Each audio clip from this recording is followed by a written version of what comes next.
знаете ако ќе влизате во министровата книга глава? За тоа о том потом. За трансплантација, докторите на МОК тука ми предложија, али моите родители не беа соодветни да ми дадат бубрек. Ниту мајка ми, ниту тато. Од Македонија се одеше во Франција, во Лион,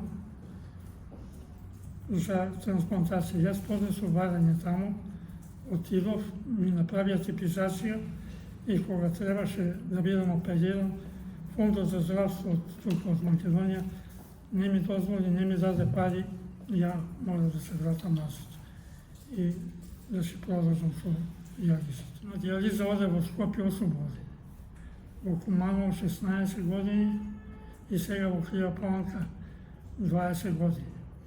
Сега за сега, искрено да кажам дека не. Моите органи више не се спремни да примат бубрек. Срцето ми е ослабено, крвни садови калцифицирани, а мислам дека нема ни да се напати доктор кој би ми направил трансплантација.